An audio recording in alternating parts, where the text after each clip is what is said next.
What is up, everybody? Welcome into a special pre-taped episode of Shout, a Buffalo Football Podcast. We don't do a ton of these, especially in season. I'm trying to do them a little bit more. I mentioned to everybody recently that our coverage is changing a little bit in July. More on that to come in about 2 weeks now. We're going to probably have the big unveiling.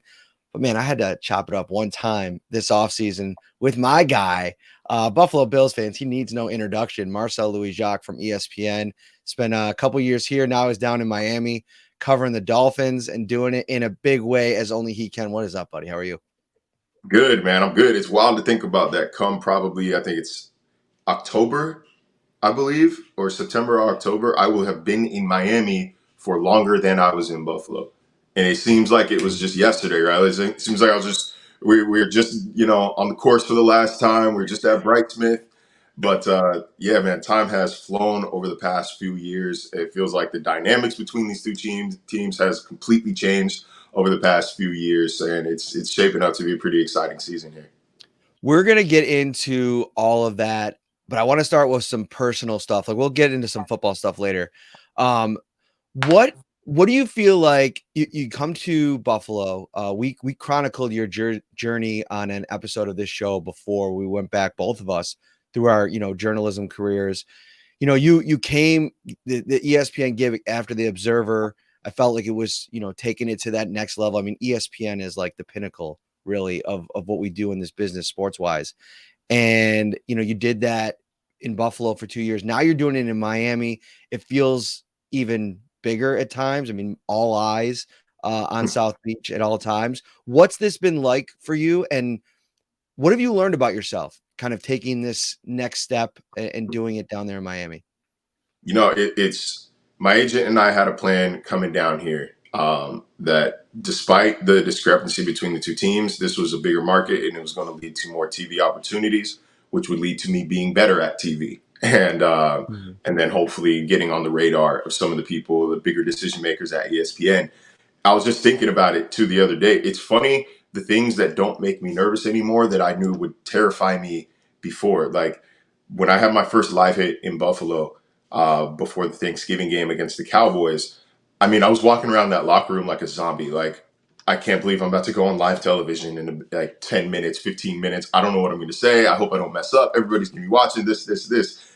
Meanwhile, I had a live hit, I think a week or two ago here. No production crew. I just set it up myself. I didn't even know what I was going to say until I was getting off the freeway going to the stadium. I practiced it one time, ran through like the rough cut of the topics I wanted to hit, said, okay, I'm fine. Flawless right there. Like it's amazing what reps will do. So like I've learned, no, I'm not bad on TV. I'm not uncomfortable on camera. I just needed the practice. And that kind of culminated last week on Around the Horn for the first time. I mean, I had butterflies just because it was such a like monumental occasion for me personally, but everything else felt so familiar. Talking on camera felt familiar. It felt like what we're doing right now. The production meeting, done that 100 times, whether we're in mock shows with Unseen Productions or podcasts or just other live and TV appearances. Everything felt so familiar, and it was incredibly validating for me then. And my favorite part of TV is other people saying, "Hey, man, I saw you at da da da da. I was watching this. I was at this bar and you popped on." I like that more than I think being on TV itself. Like seeing how happy it makes other people is really it does it for me. So that's been just again the culmination of the past 2 years of reps and work and practice and just being on top of stories. Because like you said, man, like it has felt like over the past 2 years there have been major stories that have put the entire country's eyes on Miami, and Miami's not unique in that, but it has felt like there have been big stories that I've had to be on top of, big stories that I've had to be ready at a moment's notice to cover and to talk about coherently on television. And that has taught me a lot about how I deal with stress, how I deal with these kind of high energy situations. It's taught me to, when that moment, man, like when news breaks, when you get that push alert, you get that text, you get that email, and there's like that moment of like your mind races a little bit, like, okay, what do I need to hit first? Right. I have learned the art of the 10-second pause to like read the notification, read whatever the news is, breathe, and then compartmentalize and attack what we need to attack. So like I really feel I've grown over the past few years, at least professionally. I don't know personally. Some people may say otherwise, but professionally, I think I've grown over the past couple of years. Dude, like, you've always been great at what you do, but I gotta tell you, so last week when, you referred to it already, going on Around the Horn, um, my wife saw the tweet and showed it to me. You were the 53rd panelist in the history of that show, and I mean, that has been a, staple of ESPN, and, I remember coming home after, high school class, coming in, my dad having it on TV, watching like, Woody and all the different panelists over the years. What's the dude in California? J.A. Adonde. He was my favorite. I thought he always dunked on people, and I enjoyed that. When I got saw the notification that you were going on there, I gotta be honest with you, as my friend, I'm like, shit, I'm nervous for this dude, man. Like, I know he's on ESPN Sports Center, he's leading and like prime time hits, but I'm like Around the Horn. I mean, like, I feel like there's like that debate, like, premise that I don't know if personally I'd ever be able to do it. And I'd like to think that I would get myself to that place, but there's a big difference between doing like a podcast or even some of these live shows that we're doing, which I want to talk about in a second too. But what was going through your mind when you actually sat down in the chair and you're like, okay, now I'm going to have to actually go toe to toe with people that have been on this show before? So over the past few months, I mentioned Unseen Productions before. It's run by producers who either are familiar with the format of the show, have worked on the show, are working currently on the show. And it's for, up and coming, I guess, personalities, writers, journalists. And we do mock shows. Like I basically run Around the Horn before I was on Around the Horn. And so like I've had that practice before, even though it wasn't for, a national, international audience. But that's what I meant when I'm saying like everything kind of felt familiar. I haven't gotten to do that debate style. Like you said, it's different than podcasting. It's different than radio hits or live appearances. Um, I hadn't gotten to do that on television before, so like that's where the butterflies and like a little bit maybe of the nerves were coming from. But we had a production meeting earlier in the day. Like we ran through the topics. Like I knew I had points I wanted to hit for every single topic, and then beyond that, it's just like it sounds so corny to just say like be yourself, but like literally like that's what Tony's looking for. And also, man, I can't believe I've gone this long without mentioning Tony. He might be the nicest guy in sports media, dude.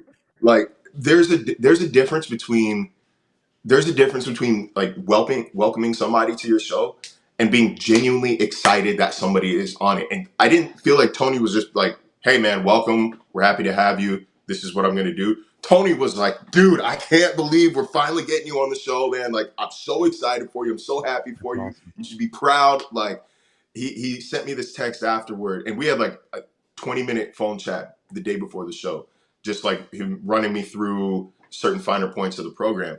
He sent me a text afterward that said, after checking in, like, "Hey, how did it go? What'd you think?"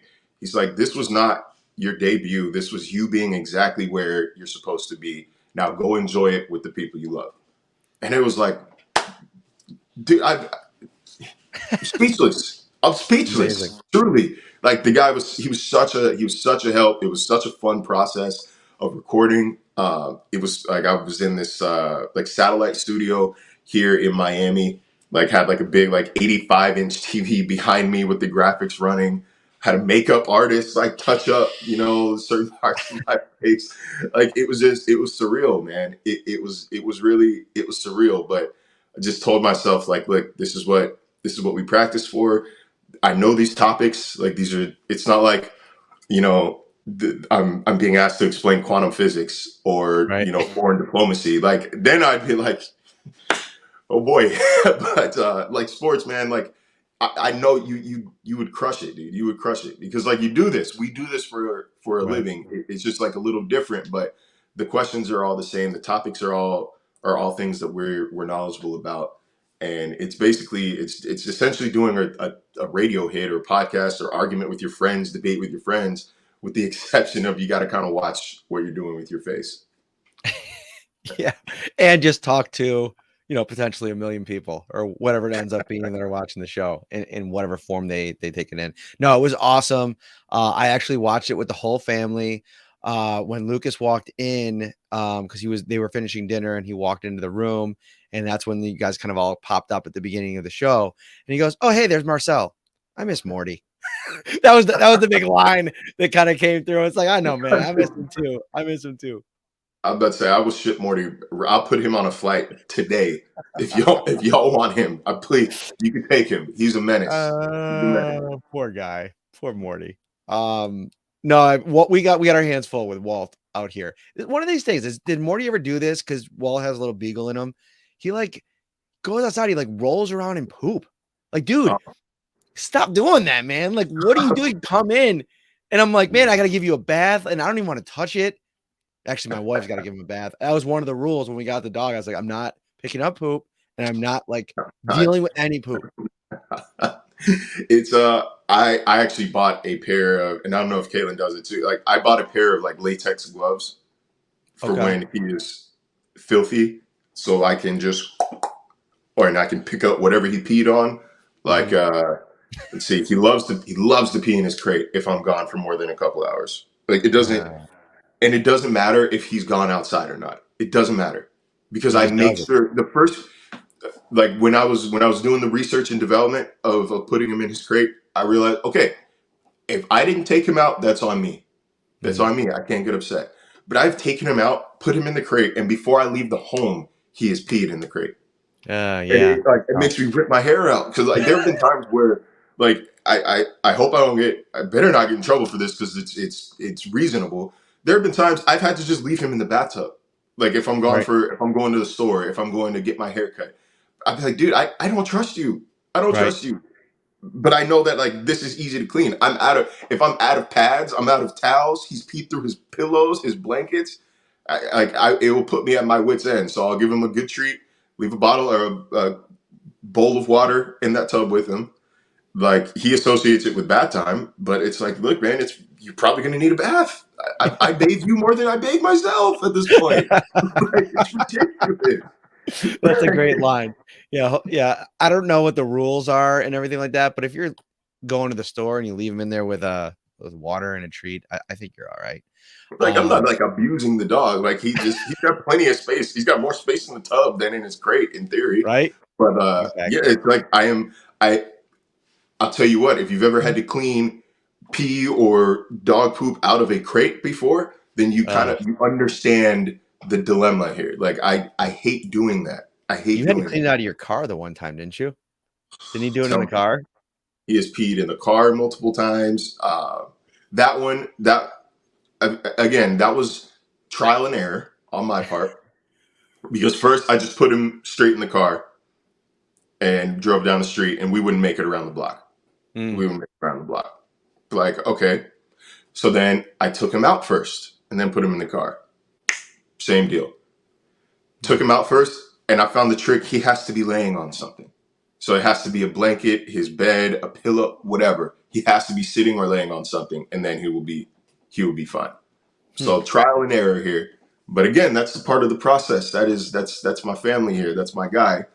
Like I can't just not take him places. I can't not go places. So like I'm like, Maury, we gotta figure this out, bud. I wish there was like I wish we lived in like a Disney movie and there was like 5 minutes a year. That's all I need. 5 minutes a year where we could understand each other. We can air some grievances. We can explain some behaviors. Like, why did you pee in your crate when I left? He'd be like, dude, I didn't think you were coming back. Yeah. I thought you were gone forever. I'm sorry. I will not be held accountable for what I did when I was panicking. So like I just like a couple minutes a year, please, Morty. But like I know he means well. He's just I think during the off season he gets like severe separation anxiety since I'm always home. Right. And then I go from being always home to like never home.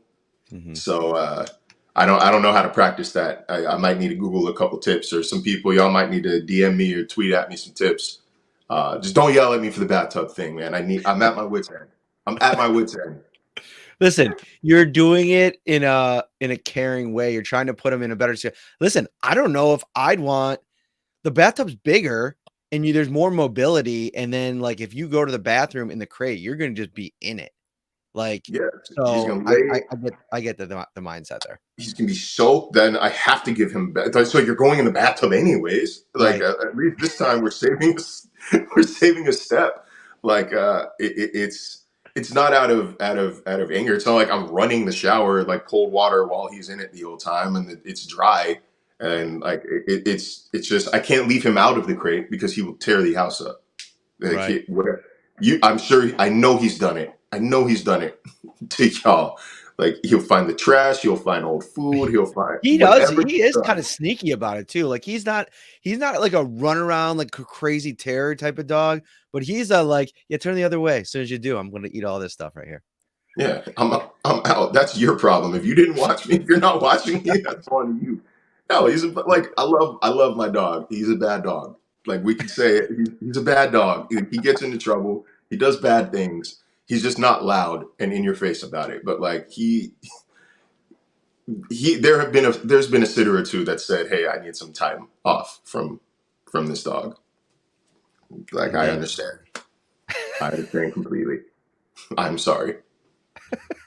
Dude, I know we can get off Morty in just a sec. I just have to get this off my no, chest. get it off. I don't remember if I tweeted about it or not. But when I was at the combine, I left him with a sitter who he's been there 2-3 times before. And the last morning or the second to last morning, I wake up to a text from her like in peril, like I'm so sorry, I have to charge you a cleaning fee. He's been peeing and going to the bathroom in the house every day. Like I have a newborn. Like this is just it's too much. So it's like, oh, I'm so sorry. Obviously, sent the money over immediately. Later that night, she goes to McDonald's for a couple minutes, comes back. Morty had eaten $75 worth of aquarium upkeep supplies. I mean, like plant vitamins, shrimp. Uh, I forget the other thing, but like she sent me a whole list because I was like, "Hey, whatever is, I'll pay for it." And then she sent me the whole list. I was like, "Morty, bud, this isn't even." And of It's course, looking throws up good. one time and then it's perfectly fine the rest of the time. Iron stomach. That's the only I will say. Iron stomach. Good for My him. man. Listen, he's just living his life. He's got one life to live. He's living it to the fullest. Be damned your wants and needs for a clean house. Yeah, I'm nervous. I don't know where he is right now. I hope it's in his bed. There I you go. hope. Well, give him a kiss from us. Well, we miss him. Um, let's get to so one thing that people always get asked that leave any town, like when I get people have, what do you miss about Las Vegas? Um, I always think it's interesting, especially with the time that goes by now that it's going to be like what, 2 years or is it over 2 years? I don't even know. Is it coming up on 2 years? What is it? We're coming up on 2 years in Coming up on 2 years. I left on August 20 like 4th or 5th. Okay. So what do you still think about that? You're like, and listen, you live in Miami. I mean, there's not a lot of things that you probably want or miss or need. But what is one thing that you're like, man, I love that about Buffalo?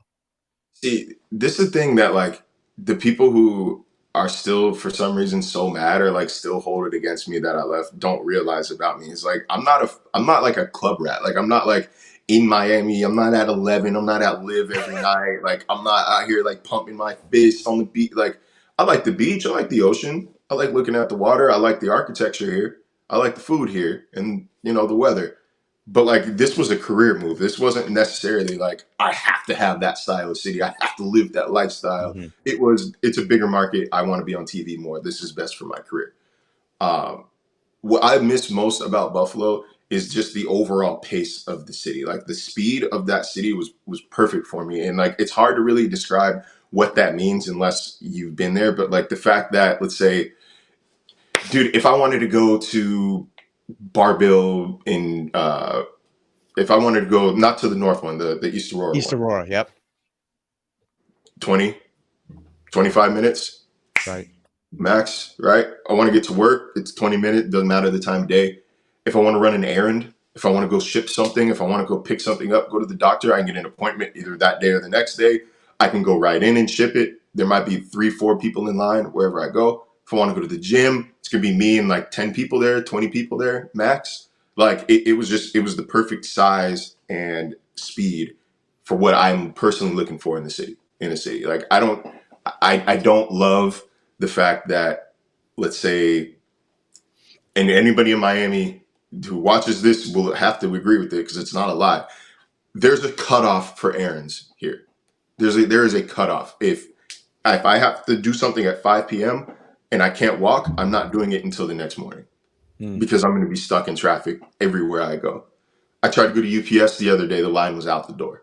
Like I go to the store and there's lines wrapped all through Publix. Like it just, there's so many people. It might just be the part of town I'm in, but like there's so many people and I don't love that about Miami. And I did miss that about Buffalo. I miss like kind of that sense, I guess, of, I don't want to say sense of community, but like I felt like the Bills were more important in Buffalo than the Dolphins are here. And that's not to dunk on Dolphins fans or saying Dolphins fans don't care. It's that like Bills fans, but the people of Buffalo like associate their identity with the Bills. Like Right. it's woven into the identity of the city. It's not quite the case here, although like it is. I have seen it grow over the past couple of years. But like I used to kind of, I kind of liked. And this is gonna sound maybe a little egotistical, but like I liked going out to a bar and somebody is there and wants to talk about the Bills, or like somebody is there and like has a question about some roster move, or like somebody tweets at me, "Hey man, saw you walking Morty down the street. Like, what's it called? Just wanted to say what's up. Didn't want to bother you." Like, I thought that was really cool. Like, that was really enjoyable. Like, it's there's a reason I responded with such gusto when everybody, when people were mad at me for leaving or continued to be like that over the last year. Like, it was I never hated Buffalo. Like I never, this. Everybody who Yep. knows me knows this. Like it's such like an asinine thing for it was such an asinine narrative for people to throw at me. Like he never liked it here. He always hated it. I was there for 2 years. You Right. can't act. I think like psychologically, you can only keep up an act for like maximum 3 months without being like a psychopath. I'm not a psychopath. Like I loved that city, man. It wasn't easy to leave. It wasn't easy to leave. Like I need like for my career and I think I've proved it over the past 2 years. Like I believed that this was the best move. It's not the first time I left somewhere, some people I loved in the pursuit of my career goals. Like Right. it wasn't easy. I genuinely loved it there. I still keep up with my people there. I still keep up with my restaurants there, man. Like I visit every time I'm back. It's my favorite road trip every single year. And I go to New York City every year. I love Yeah. New York City. Buffalo is always my favorite trip. I'm actually kind of upset that it's in week 4 this year because it's not even be cold. Like I liked grabbing like my big coats or wearing You're the alone boots and there. gloves. You're Like alone there. I like the dynamic of the trips this year. I really like them. I bet, man. Miami in December sounds like a dream, yeah. Oh my But gosh. We go to LA the 23rd, 2 days before Christmas, and then I think that first week of January to Miami. To me, that is perfection. that's elite. I'll give that to you guys. I'll give that to y'all. Y'all deserve that, man. I also, and speaking of road trip, I also miss the airport. I Oh, miss the that's a airport great take. That's a great because, take. and not for the reason that people think, like, oh, it's small, it's easy to get in. That goes without saying. We travel so much. It's the sense of calm you get when you land. Mm-hmm. It's quiet. There's nobody there. You can go right downstairs to get your bag, or you can go right outside to get to your car. You don't have to take a shuttle. You don't have to park in Right. like a big, massive garage that's a mile away from the terminal. Like I land in Miami and it's chaos. Like I keep I feel like I'm in an Apple commercial. I keep my headphones over my head on noise cancel mode, just so I can like kind of try to stay in my own world. But I Mm-hmm. mean, it's a major airport. There's a million people everywhere. I got to take a tram here, wait 45 minutes if I check the bag and pray for an Uber. I go outside and it's 70,000 cars like dipping in and out of the lane. Like it's MIA airport is chaos. And like Mm-hmm. I don't like coming home to chaos. I did very much like coming home to that. silence. That's a It great. was wonderful. I don't even think I really appreciate that part of it because you're right. Because I've been in probably every airport in major airport in this country, and they, going on the road when you got to fly in at like 9:30, 10 o'clock at night, and it's still just like bustling, and you're just like just trying to get to your rental or Uber and get to the hotel and go to sleep, and it's just like that could be rough. And so that's your home airport. I never thought about it that way. Yeah, like when you're traveling to a place, like you don't really mind the hustle and bustle. And Right. matter of fact, it's kind of exciting, like the bustle of an airport. But like, while I do appreciate the flights here, like I can get nonstop flights almost everywhere, and you can't get that. You can't get that in Buffalo unless you're traveling in the Rust Belt. But yeah, it's a lot when like it's just been a long week. You know what I mean, or a long weekend. I mean, I came back from. I spent 10 days in California last season when they played the Niners and the Chargers. And so like coming back to the airport, I'm beat, man. I've been living out a suitcase for a week and a half. I'm Mm-hmm. tired. And it was pure chaos here. Traffic, I got back, I think, middle of the day, like 4 p.m., give or take. So like traffic, rush hour here, like can't get to the Uber, like it's hot. Like it just isn't it isn't conducive environment to serenity, Mm-hmm. to being calm. But like again, that's not to dunk on Miami. I think anybody who's flown in and out of Miami airport would say like this is not a proper representation of this city. It's not glitzy, it's not glamorous. It's there's one terminal, two terminals that are actually hell. They're actually hell. Terminal G is literally hell. Do not ever fly Southwest into Miami. Do not fly Spirit. Do not fly Frontier if you can help it. Yeah. Like, Good advice to live by. yeah, I got y'all. I got y'all. But no, I do miss that about Buffalo. But there's no frills in Buffalo either. There's no. I mean, I think they got an Anchor Bar and a sandwich shop in Damn, bro, the. you're gonna throw out the Anchor Bar as the spot to go? No, I'm saying Oh, like that. I'm saying oh, like at the that's what's the airport. Oh, airport. yeah, Yeah, at the airport. No, there's zero yeah, frills at the yeah. airport. Although, what did they just put in? They just put in something. Oh, I think they put a Five Guys in there or something. That was big time. That was like Oh. really big time, like taking it up a level. I might get there. I might get to the airport 45 minutes early now instead of 15 minutes early. Right? Oh, but you're right. No, you're totally right. We need it. I think they definitely need to like enter you know, this era and get some better spots in there. All right, let's move on though, because I don't want to keep you too long and I want to get to some AFC East stuff because it's kind of been a theme over the last week. When this show comes out, this other podcast that I did won't come out, but we spent some time on the AFC East recently. And I wanted to get your thoughts on just where things lie. We have a great picture now of all four of these rosters. Everything that's been done. There might be a move or two here. I mean, there might be a DeAndre Hopkins edition, maybe in New England or something like that. How do you kind of see the pecking order going into this season? What is something that maybe the NFL world community is off on, and or maybe something that they're not talking enough about when it comes to the AFC East?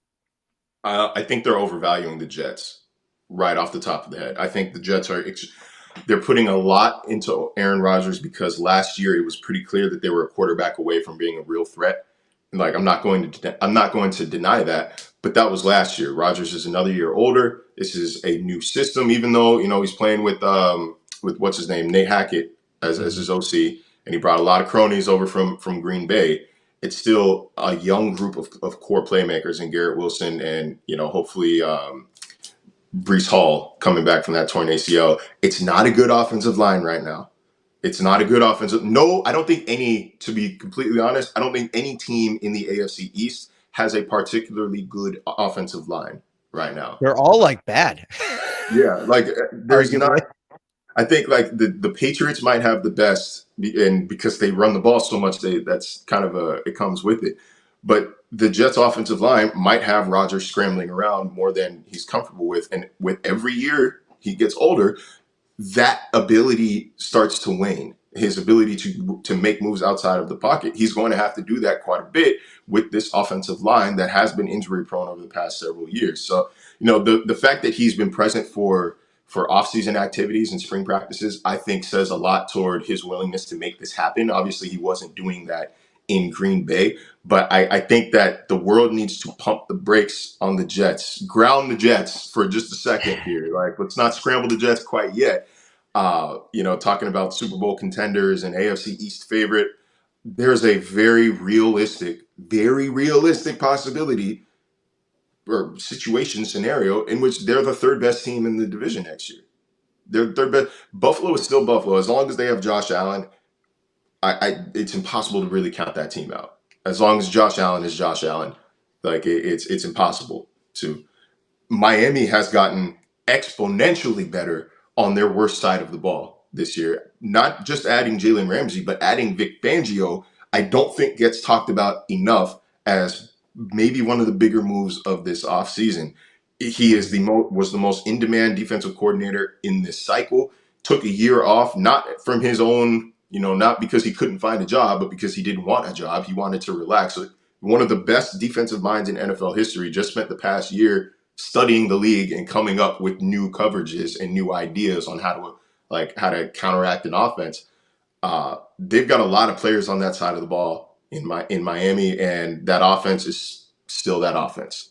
So I really, it's taking a lot for me not to say Miami should be the favorite in the AFC East, because I still believe in order to be the best, you have to beat the best, and the Bills are three-time reigning AFC East champions. Yeah. Until like I see that change in midseason, like I have to give them the nod here. I don't think I don't think they got that much worse, like really worse at all. I don't think they particularly got a lot better this offseason, but it's not like, it's not like Deion Dawkins is gone and now Jordan Poyer left and Diggs left. It's not like they're devoid of talent. Like they still have a lot of that same talent. I don't think that I don't think they improved at the rate that Miami or New York improved. And then New England, I don't even care about. If they got DeAndre Hopkins, it moves them from maybe fourth place by 5 games to fourth place by 4 games or 3. I don't believe in Mac Jones. We'll see what Bill O'Brien can do for that offense, but I don't like that group of pass catchers, and especially for a quarterback that struggles against man coverage. You've got a bunch of guys who, that's their bread and butter. You know what I mean? Like if you get DeAndre Hopkins, like that's how he wins his battles. He doesn't separate. He just kind of like outmuscles guys. Like so for a guy who already struggles to hit tight windows, you're throwing to a guy who needs a tight window. And same goes for Devontae Parker, who is DeAndre Hopkins light. He's a poor man's DeAndre Hopkins already. I don't think Juju Smith-Schuster is a number 1 receiver. I don't know if they have Nelson Aguilar or not, but even still, like they've got a collection of wide receiver 2s and 3s. It's not a offense that I think strikes fear in any defensive coordinator. I think Sean McDermott, I think Vic Fangio, they're going to sleep just fine the night before they play the Patriots.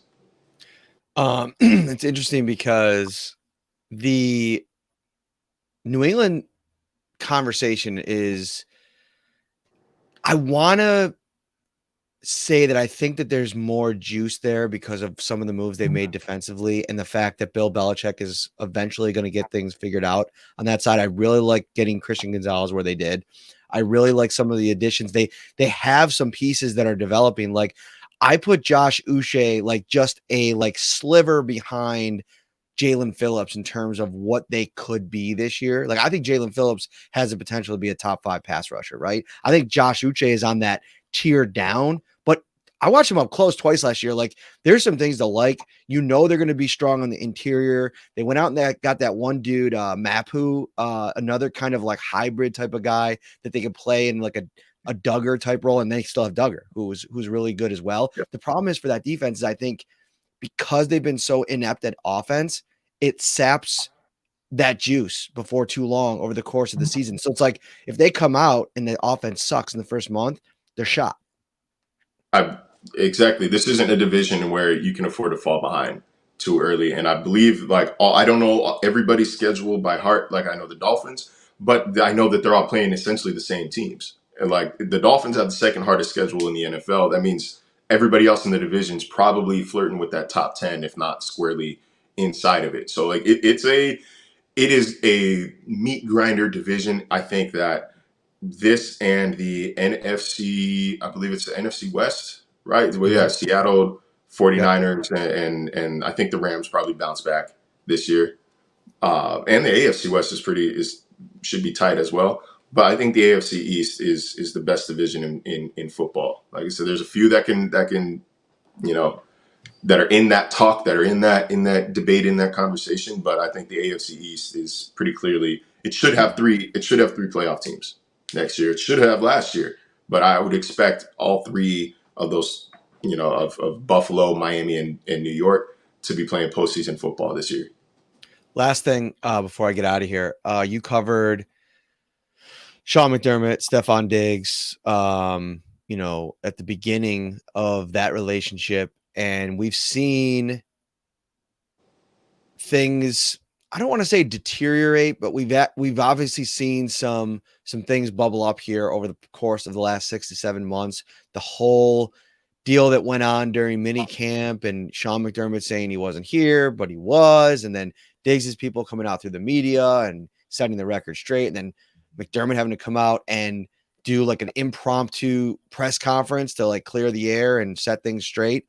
From a distance, as somebody who's ultra familiar, has an intimate knowledge of this organization and this whole situation, what's your read on everything from what Diggs's potential issue is? We've talked about several different theories over the course of the last couple of weeks on the show, this whole offseason, really.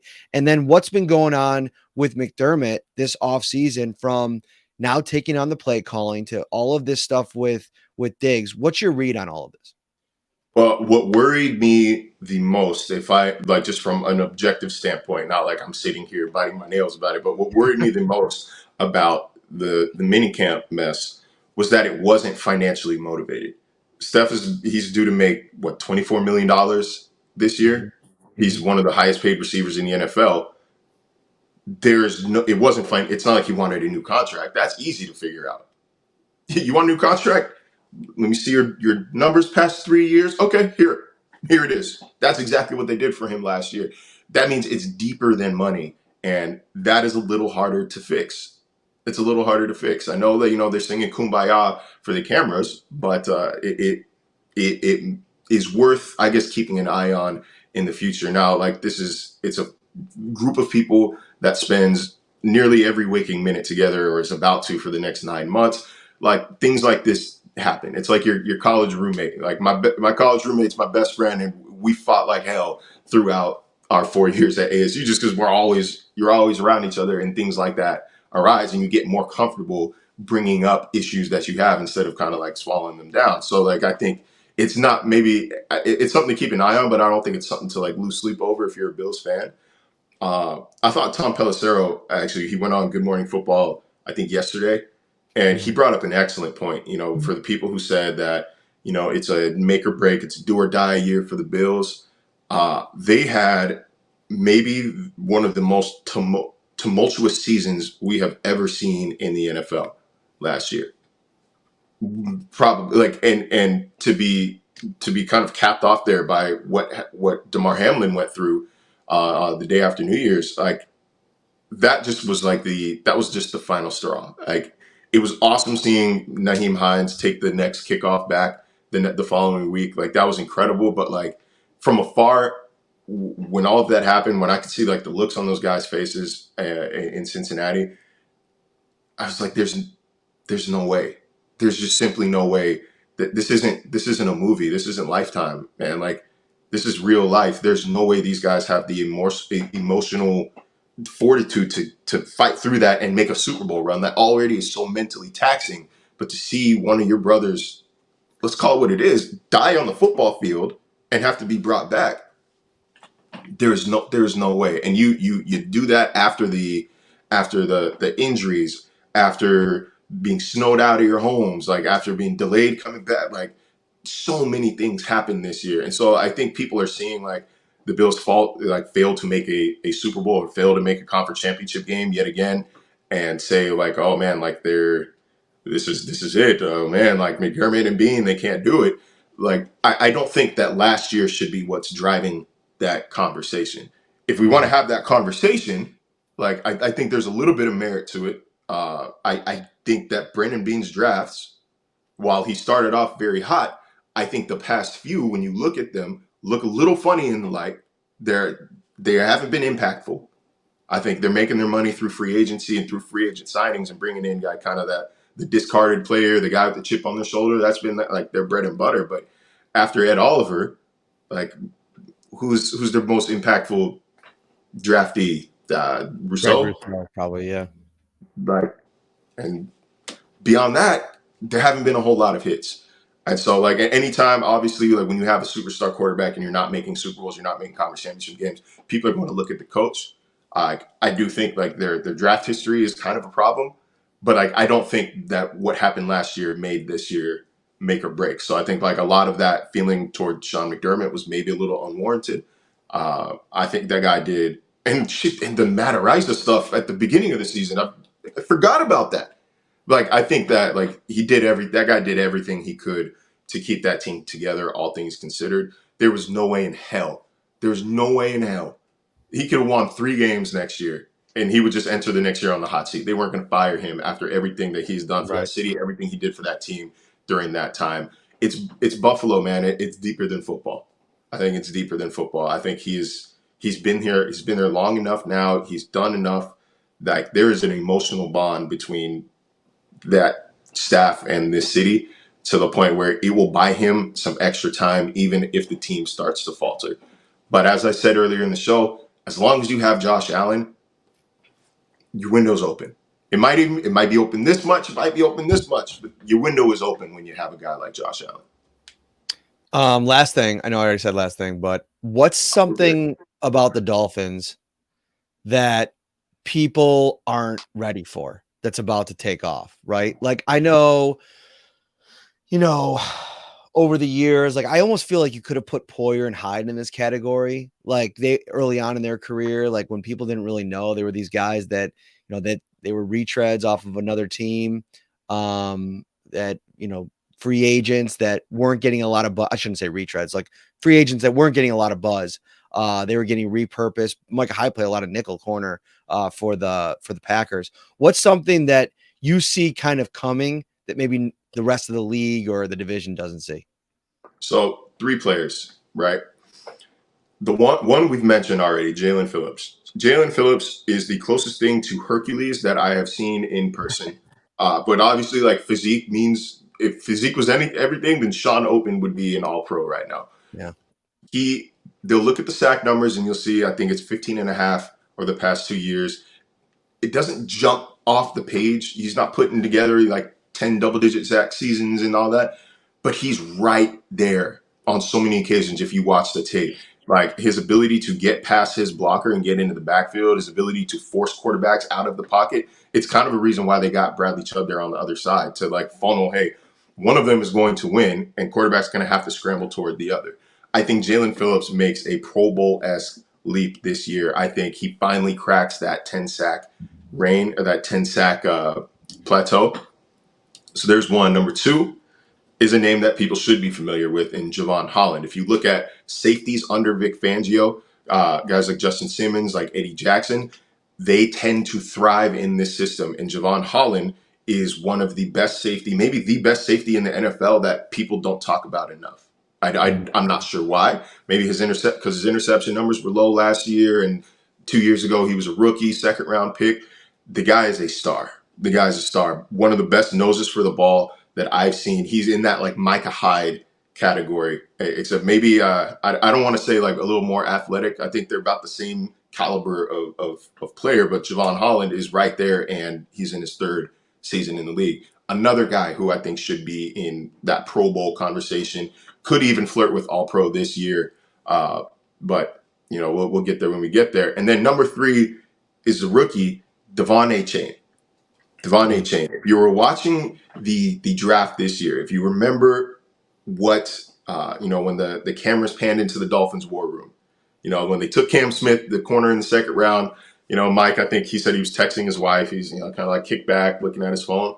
When they drafted A-Chain, all smiles, clapping, fist pumping. This was his guy. 4.3 yard or 4.3 second 40-yard dash coming out of Texas A&M. Watching him in minicamp and OTAs, obviously you take runs with a grain of salt, right? At this time of year, there's no pads. Guys are going 75, 80%. Like I don't care about the big runs. Watching him as a receiver though, the fluidity of his cuts, his ability after the catch. Once he's comfortable with the speed of the game, the guy is going to be a problem, especially considering the speed going vertical with Tyreek and Jalen Waddle. Guy coming out of the backfield running a 4.3, that's going to be tough for linebackers. Like it's a team, you're going to have to put a safety in the box. You're going to have to spy him coming out, but you can't use a linebacker. I think Milano would be Buffalo's best bet at linebacker, and I don't know if he's keeping up with a 4.3 guy. Right. It's going to be interesting to see how the Bills play the Dolphins, because they obviously added Taylor Rapp, who could maybe be used somehow in like a big nickel type of role, and also what they're going to do at middle linebacker. I mean, right now, Tyrell Dotson has been named as the odds-on favorite by Brandon Beane himself. I don't think that they drafted Dorian Williams in his 4.5 speed to keep that on the sidelines. So I'm very interested to see how this thing progresses, but he's going to have to get to a point where he can actually get on the field, know the calls, and be able to deliver the calls, what Tremaine Edmonds spent 5 years perfecting. And even he had his struggles in the playoffs. So a lot to kind of unwind. We're going to do so much of this over the next couple of months, really dive into all these different matchups and how this division, it's one of the, if not the best division in football, it's maybe the most fun division in football to cover.